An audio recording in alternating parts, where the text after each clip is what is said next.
여러분, 피자 한 판 배달료가 8,000원에 달합니다. 여러분 이거 한번 보세요. 7,830원이에요. 어마어마하죠. 여러분들은 이렇게 피자 한 판에 배달료가 8,000원이면 배달해서 드시겠습니까? 저는 배달해서 안 먹을 것 같아요. 8,000원이면요 피자 한 판을 먹을 수 있는, 뭐 싼 곳에 가면, 가성비 좋은 데 가면 한 판을 먹을 수 있는 금액이거든요. 아니 피자 한 판에 요즘 많이 비싸져서 한 2만 원 3만 원 하잖아요. 그런데 배달료가 8,000원이면 와우. 저는 이거는요 어떻게 생각하면 코로나19가 시장을 왜곡시킨 결과라고 생각을 합니다. 왜곡시킨 결과. 예. 왜 왜곡을 시켰느냐 여러분 한번 보실까요? 피자 한 판의 가격이 23,000원이라고 보자고요. 지금 실제로 조선일보에서 보도한 내용입니다. 원가는 재료비, 인건비, 임차료, 에너지 비용을 반영을 하면 12,980원이에요. 그런데 배달료 보세요. 배달 비용이 4,500원. 배달앱 중개수수료가 1,360원. 배달앱 광고비 및 월 회비가 1,970원이에요. 이 돈을 다 합치니까 배달 중개, 배달 비용, 배달 광고비 다 합치니까 7,830원이 되는 겁니다. 남는 거는 여러분 2,190원이 남아요. 식당에 남는 거는. 여러분 10%도 안 돼요. 이윤이. 10%도. 아니 여러분 이러면 가만히 생각하니까 배달료가 8,000원이면 소비자도 안 시킨다 이렇게 나오는 거고, 예, 이게 식당 주인들 입장에서는 이윤이 5.52%밖에 안 돼 이러면 여러분 여기에 지금 제가 봐서는요, 이게 만약에 파손돼서 돌아오는 곳, 파손돼서 돌아오는 거 있어요. 이게 여러분 저도 국밥집을 해봤는데 배달하면 파손돼서 돌아오는 것도 있습니다.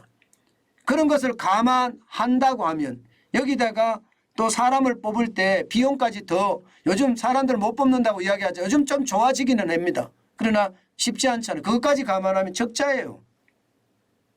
자, 이러면 여러분, 이러면 소비자는 배달을 해먹지 않으려고 노력할 거고요. 또 자영업자는요, 9.52% 남는데 내가 왜 배달을 해? 이런 어떤 분위기에 어떤 편성하게 됩니다. 그러면 시장은 어떻게 될까요?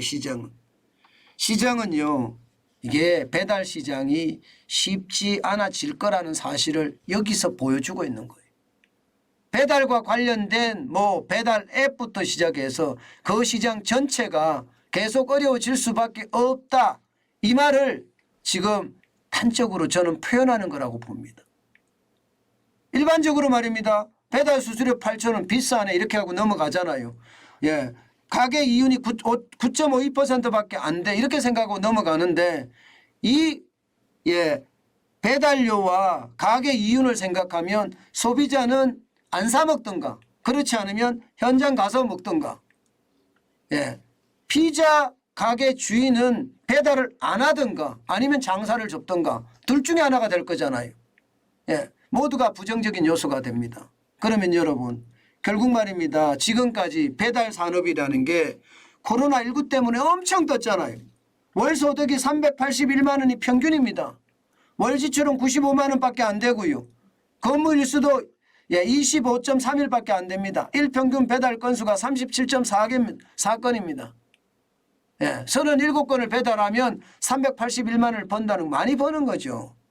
게다가 25일밖에 일 안 하고요. 또 자유롭잖아요. 굉장히 자유롭습니다. 솔직히 여러분 배달만큼 자유로운 직업이 어디 있습니까? 내 마음대로 하고 내 일정대로 하고 안 받고 싶으면 안 받고요. 그러니까 사람들이 코로나19 때문에 많이 몰렸어요. 그런데도 많이 벌어. 근데 문제는 시장이 커지니까요. 이게 배달 앱 시장에서 배달 기사 모시기에 그야말로 뭐라 그래야 되나 태풍이 불어버렸어요. 그러니까 이게 배달료도 올리고 너네 대우 잘해주겠다 이렇게 이야기하면서 많은 사람들을 내 편으로 끌기 시작했어요. 쉽게 말하면 시장의 치킨 게임이 시작이 된 거죠. 그 결과 어떻게 됐습니까? 식당에서는 인력난, 공장에서도 인력난, 택시도 인력난, 난리가 아니었어요. 많이 벌 수 있으니까. 진짜 많은 사람들이 배달로 몰려갔거든요. 실제로 보세요. 예, 배달원 취업수가 2019년에 11만 9,620명이었습니다. 그러던 것이 2022년에는 배가 넘게 늘어났습니다. 23만 7,188명까지 늘어났으니까 장난 아니게 늘어났잖아요. 그런데 이게 배달료가 비싸지고 서로 배달기사 모시기 경쟁을 하니까 처우 개선을 했는데 그 처우 개선을 배달의 민족에서 해주는 게 아니고 쿠팡 이츠에서 해주는 것이 아니라 소비자가 부담을 더해라, 식당이 자영업자가 부담을 더해라 이렇게 부담을 떠넘긴 결과가 되는 거죠. 결국 저는 시장 전체가 아마 배달 문화가 확 꺾이지 않겠느냐 저는 그런 생각도 많이 해봅니다. 시장이라는 게 이렇습니다. 시장이라는 게 변화라는 게 계속 배달의 어떤 시장 커가고 있는 건 사실이에요. 그러나 이게 쪼그라들 때는 인정사정 없이 쪼그라들 수도 있다는 것 저는 시장을 보면 이해할 수 있을 것 같아요. 뭐 자영업자 입장에서는 버는 게 없고 소비자 입장에서는 비용 부담이 더 크니 시장은 쪼그라들 수밖에 없지 않겠느냐 이렇게 봅니다. 2017년에 2조 7,326억 원의 흑자였지만 시장 규모였지만 2021년 보세요. 25조입니다. 25배가 더 크게 늘어났습니다. 25조 6,847억 원인데 2022년도 이럴 것인가. 2022년도는 아직까지 배달에 익숙했으니까 아마 그럴 거예요. 그런데 2023년 올해는 어떨까요? 마스크까지 벗었습니다. 이제는 배달해서 시켜 먹기보다가 그 비용을 내가 감당하기보다는 이제는요 비용을 줄이자 절약하자 무지출 챌린지까지 나올 정도니까 시장의 변화는 굉장히 빠르게 성장할 겁니다. 여러분 지금은요 저성장의 고물가 시대가 돼버리니까 결국 절약이 미덕이 돼갑니다. 아마 이제 익숙해질 거예요. 절약이요. 난방비 폭탄 전기료 폭탄 맞아보니까 대출 이자 폭탄까지 맞아보니까 절약이 익숙해질 겁니다. 그렇게 되면 여러분 배달 시장에 대한 어떤 충격 저는 있을 거라고 생각을 해요. 그런 상황을 생각을 해보면 배달 산업에 투자하는 것 요즘은 진짜 무섭다 이렇게 생각할 수가 있습니다. 배달 산업을 아주 지독하게 쳐다보고요.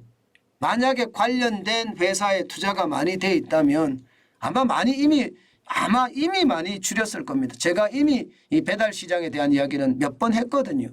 그렇지만 지금은 더 심각해졌다. 그 말씀을 다시 한번 올립니다. 이처럼 말입니다. 저는 조그마한 단서만 있으면 그 단서를 가지고 현재 시점에서 과거의 데이터를 선으로 연결합니다. 그런 다음에 추세선을 만들고요. 그 추세선이 미래로 어떻게 갈 것인지 제가 분석하는 게 저의 역할이거든요. 실제로 그렇게 분석을 해보면 배달 산업은 쉽지 않겠다 이렇게 생각된다는 것 다시 한번 여러분들에게 말씀 올립니다.